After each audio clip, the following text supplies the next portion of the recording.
Hello everybody! So, your boy here managed to top another regional in the Photon Hypernova season, this time with Swordsoul Tenyi. So we're just going to get straight into it. First of all, shout out to the Fire Emblem Cypher Corrin tokens, because it feels thematically appropriate.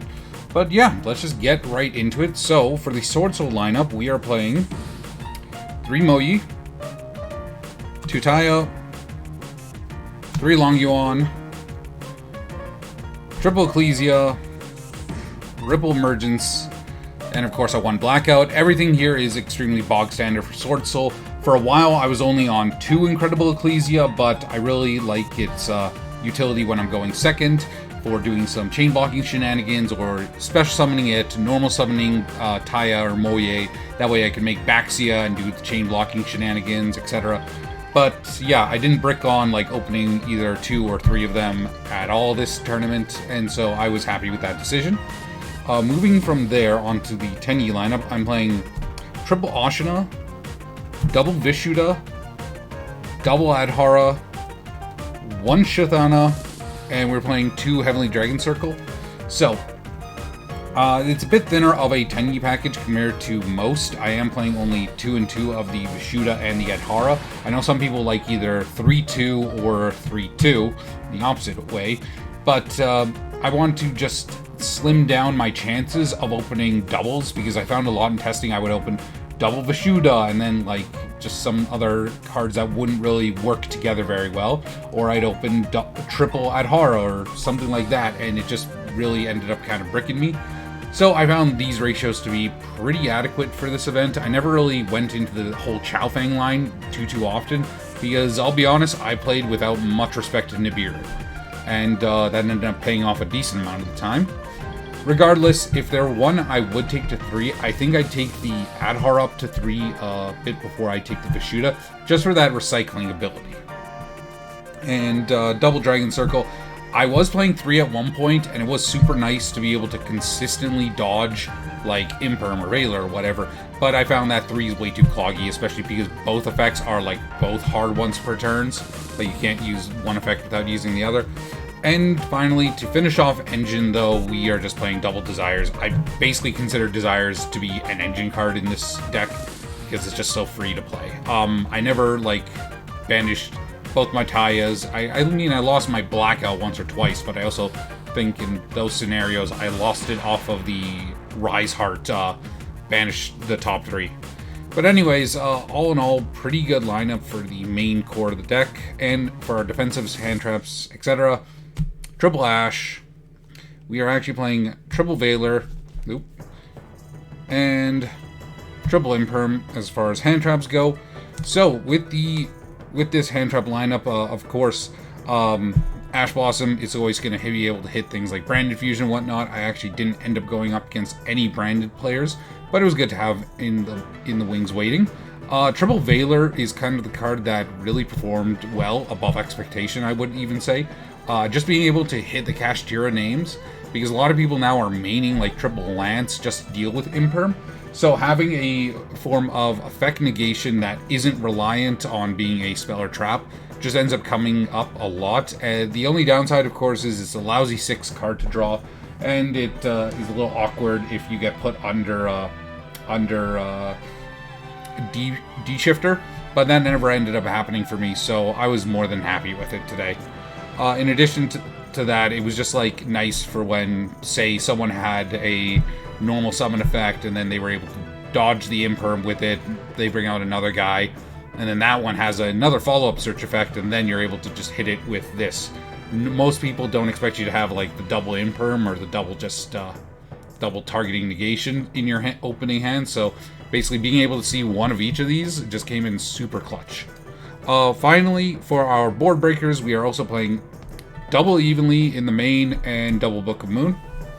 So Book of Moon came in real handy. I did manage to flip a Rise Heart, and I did manage to flip a few other odds and ends that were a bit weird to deal with in certain matchups. And the Evenly match, I found it to be I only drew it really once or twice, and I think I only resolved it like once or twice, and that may have been in the game 2-3 scenario. So it was fine, no real complaints about it. I don't think I change much in this main deck. I will get into some of my losses and some of the things I do also fear in the format, but overall, the only thing I'd really want to add at this moment is finding space for Droll Knockbird. But, I mean, it's a pretty tight 40-card deck. God, you'll love to see it. Anyways, moving on from there, we have our extra. So, our extra is pretty bog standard again.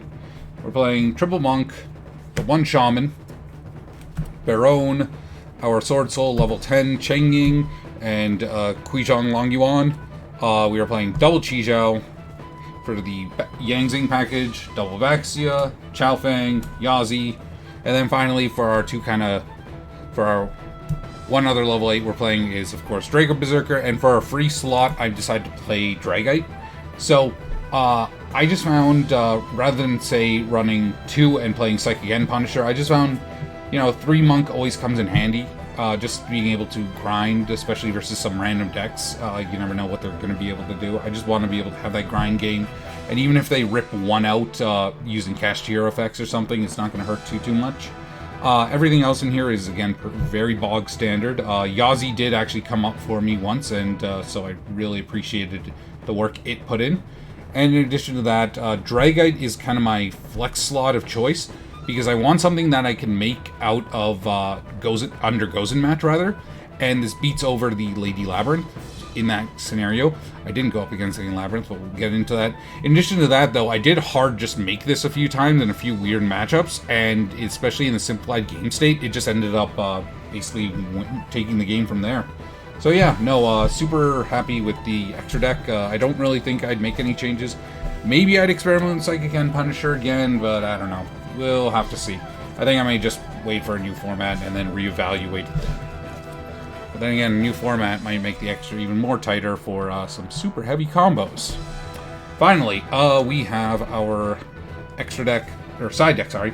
We're playing double Kurikara and the 1 Gamma Seal, triple Anti-Spell, triple Bell, triple D-Barrier, double Cosmic, and the 3rd Evenly. So, this was actually supposed to be a 3rd Kurikara, but I forgot to borrow one off a friend in time.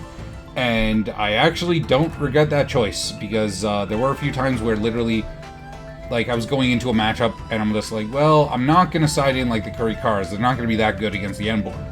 But I'll side in the Gamma Seal as a one-of, and I actually did draw into it, and I did manage to tribute over 1 or 2 things. So, yeah, no, it came in kind of clutch. Anti-Spell. Anti-Spell was MVP of the day. It's kind of a disgusting card, to be completely honest.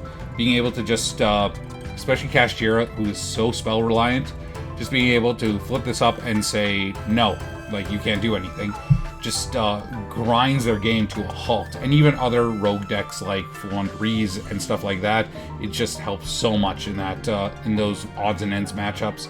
So, really appreciative of this. And it overall takes the burden off of siding going first in game 2 or 3. Like, you only have to basically side out, like, versus Kashtira, you're going first. Basically just these 3. Like, that's it. I don't really use D-Barrier for the cash matchup, and as such, it kind of underperformed in this event because I didn't really go up against any for example, branded or anything. But yeah, triple Bell's here just again for odds and ends rogue matchups. Also to help deal with, of course, Branded, because Branded has a whole bunch of Grave Recursion, stopping Big Welcome Labyrinth as well. You know, it's just a decent overall card, but again, I just didn't have the matchups that I needed it for. As I already talked about D-Barrier, Double Cosmic was just for the back row matchups, you know, don't want to just auto scoop to anything like that. And then 3rd Evenly, of course, Board Breaker. So overall, I think I'm happy with this side deck, but it is fortunate and unfortunate. I didn't really run into things I needed, decks I needed much for.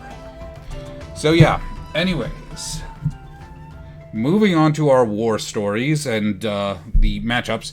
So round 1 was versus Cash, went 2-1, lost a die roll.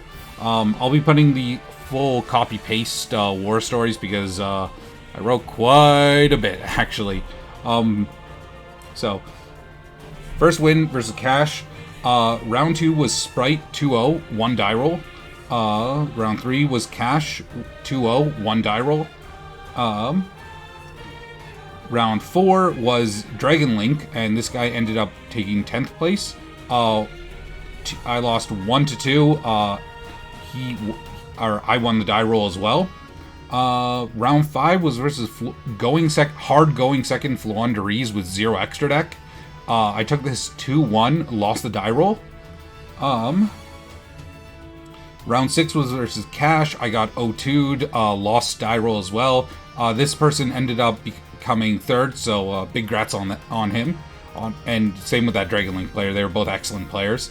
So I had no qualms really with how I played, but few things I definitely took away from those matchups afterwards, just learning moments. And the final round, round 7, was versus Kashtira, 1 die roll. So yeah, it went overall to expectation, of course, because I was up against mostly meta decks and everything. I am happy that I managed to top. My kind of goal was X1, but, you know, I'm still happy with the X2 and the top and everything.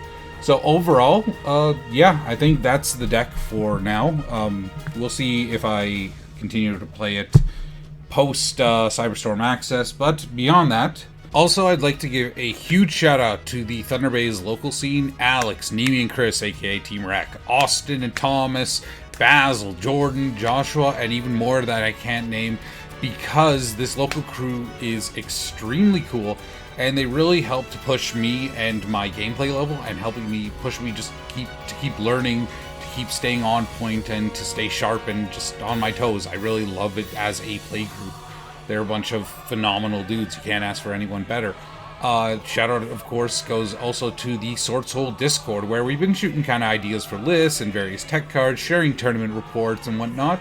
And of course, Shiggy's Discord as well, where it has some of the coolest people that I know that play Yu-Gi-Oh! Which, I mean, hey, that's something. No, I'm kidding. I love just the vibe there and everything, and no, it's an extremely cool and fun time whenever I'm just vibing there, and yeah. No, shout out to people like Jason, Colin, etc. Like, the list goes on and on. So, thank you again very much for watching. I appreciate you sticking through this far in. And, of course, hashtag Swordsoul Bozos Rise Up!